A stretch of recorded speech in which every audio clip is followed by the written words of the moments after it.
Welcome to the IG Living Advocate. I am your host, Abby Cornett, the patient advocate for IG Living magazine, the only magazine dedicated to patients who are treated with immune globulin products and to their care providers. Each podcast episode will give our listeners an opportunity to hear from experts on a topic important to you.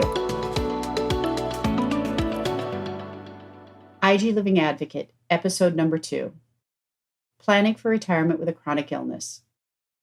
In this episode, I will cover some of the ways patients with a chronic illness can plan for retirement. This is a very important topic for patients because it can directly impact the quality of their later years in life. If you are like many Americans, you may not be preparing for retirement. A survey conducted by Money Magazine in 2016 found 1 out of every 3 Americans has no savings, and 23% have less than $10,000 saved. These figures are particularly alarming since retirement is one of life's biggest expenses, even without a chronic illness. It is further alarming when considering the growing aging population. By the year 2021, the number of seniors, those over the age of 65, will outnumber children younger than 5 years of age. And within 25 years, the number of seniors will have doubled. Many expenses get in the way of saving money, such as credit card debt, student loans, low wages, and children. But for those with a chronic illness, saving for retirement is even harder, since a large part of their income goes to cover expensive insurance plans, doctor's visits, medicines, and medical supplies. Furthermore, people with a chronic illness may be unable to work or can't work full-time due to their illness. This means there often isn't enough money to save. The population dealing with chronic illness and its expense is larger than most people realize. According to statistics, 133 million Americans have at least one chronic illness, and it is estimated by the year 2025 that number will have grown to 164 million people, or nearly half the population. While these statistics sound daunting, it doesn't mean those with a chronic illness can't take steps to prepare for retirement. As the patient advocate for IG Living magazine, I am frequently asked what steps patients should take when they start planning for retirement. Here are some of the steps I recommend. Step 1 may come as a surprise to many people. Talk to your doctor. Because you have a chronic illness, your doctor needs to be part of this discussion for several reasons. Your doctor can advise you on the likely progression of your disease and whether or not you will need special medical services, equipment, or food. For example, if you have a neuromuscular illness, this may mean you will need to make your home handicap accessible in the future. Your doctor can also advise if you might have to reduce your work hours in the future or retire early due to your illness. This information is vital for helping you set a budget to plan for projected costs. Step 2. After you have spoken with your doctor and determined the likely progression of your disease, you need to determine how much money you will need to save to be able to retire. While this may sound obvious, it isn't. According to a study conducted by AgeWave and Merrill Lynch, 81% of Americans say they don't know how much they will need to fund their retirement. Because of the complicated nature of retirement planning with a chronic illness, you may feel your best option is to seek the help of a professional financial planner to help you plan. If you choose to use a planner, finding the best one doesn't necessarily mean finding one who specializes in clients with a chronic illness. What is important is finding a professional who has integrity and is willing to think outside the box. After you have chosen a planner, it is up to you to provide the details about your illness and what your future needs will be. If you do decide to plan on your own, and you don't feel you need the services of a financial planner, and are trying to determine what you need to save on your own, a common guideline for retirement planning is to aim for replacing 70% of your annual pre-retirement income. This amount can consist of savings, investments, Social Security, wages, and other income sources such as a pension and part-time employment. A recent retirement survey estimated the average amount needed to retire is $738,400, with $260,000 of that amount allocated towards healthcare costs. Of course, this amount will differ from person to person based on individual needs and lifestyles. When deciding how much you need to save, remember numbers are averages. You will need to estimate the age you plan to retire, as well as any additional amount you will need to take care of your illness. Like the Social Security calculators, there are several good retirement calculators that you can utilize to help you reach your goals. Step 3. Consistently save money. This is the hardest step for all people, regardless of whether they have a chronic illness or not. But it is the most important. If you are planning on retiring, you need to constantly save money, even if it's a small amount. While it might not seem much at the time, the balance will build up. Trust me, your future self will thank you for every dollar you are able to save today.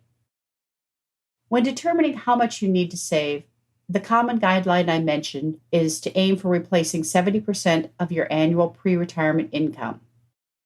To accomplish this goal, you need to prioritize your spending and reduce your long-term debt. The less you owe, the less interest you will pay. Those interest payments can instead go towards savings. Step 4. Review your insurance. Having good insurance will help you save money. When diagnosed with a chronic illness, understanding insurance coverage becomes vital to your financial success. Not only do you need to select the best healthcare plan to reduce out-of-pocket expenses and maximize treatments, you also need to understand disability, long-term care insurance, and life. To gain a better understanding of your needs, it's a good idea to speak with an impaired risk specialist who knows which policies would be best suited for you and to help you find the right coverage. Before purchasing new or additional coverage, thoroughly review your current policies to learn what they cover, how much they can give you, and what your best options are. You might assume because you have been diagnosed with a chronic illness that life insurance is not an option, or that you are stuck with your current coverage. This isn't always the case. Even after diagnosis, you may be able to convert a term life policy into a permanent life policy. If you can do this, you can ensure security for your loved ones if something happens to you. In addition, some whole life policies offer chronic care riders that allow the policyholder to receive a portion of the policy to manage expenses if he or she becomes chronically ill, while still having the security of a permanent life policy. If you already have a whole life policy, make sure you understand it. Many policies have an accelerated death benefit that will allow you to unlock a percentage of that benefit while the policyholder is still living. Whole life policies have a cash value that you can borrow against. Remember, though, either of these actions result in a reduced death benefit. Step 5. Prepare for a smooth transition to Medicare. Many people with a chronic illness require medications such as immune globulin therapies that can be very complicated financially. Compared with all other insurance plans, Medicare probably varies most in its coverage policies for immune globulin therapy. Therefore, patients who continue to receive immune globulin therapy when they turn 65 or otherwise become eligible for Medicare need to know how to successfully transition to Medicare. In fact, changes in site of care and route of administration may be necessary to ensure therapy is continued without disruption and financial strain. To be eligible for Medicare coverage, patients must be age 65 or older and eligible for retirement benefits under Social Security, or they must be a federal, state, or local government employee. To be eligible for Social Security, individuals must have 40-plus quarters of Social Security covered employment, receive benefits under a spouse's work record, and be currently married, or have received benefits under a former spouse to whom they were married for at least 10 years. Under specific circumstances, individuals may also be eligible for Medicare if they are receiving disability benefits under Social Security disability insurance. One of the most important things to consider when turning 65 is if insurance through an employer will continue. If patients or their spouses are still working and the employer has 20 or more employees, Medicare becomes a secondary insurance until they retire. If patients or their spouses plan to retire and their employer's insurance will continue, Medicare will become the primary insurance and will cover all approved charges at 80%, with the employer's insurance generally covering the remaining 20% of approved charges. If the employer's insurance will terminate, patients may consider obtaining a Medicare supplemental plan, since 20% of the cost of monthly immune globulin therapy can be very financially taxing. Before making any decisions, know what options are available to you. Understanding coverage and the options involved with your care is crucial as patients transition to Medicare, especially when Medicare becomes the primary insurance. Patients should be prepared to make changes in their care to optimize coverage and make the best choices for uninterrupted care when they consider these details well in advance of becoming eligible for Medicare. In conclusion, while the above-mentioned obstacles may seem insurmountable when you first start planning for retirement, they aren't. With a bit of financial education and careful pre-planning, saving for retirement is possible even with a chronic illness. Thank you again for joining us today. I would also like to thank the readers who wrote in with their questions. Additional information regarding this podcast can be found on our website at www.igliving.com.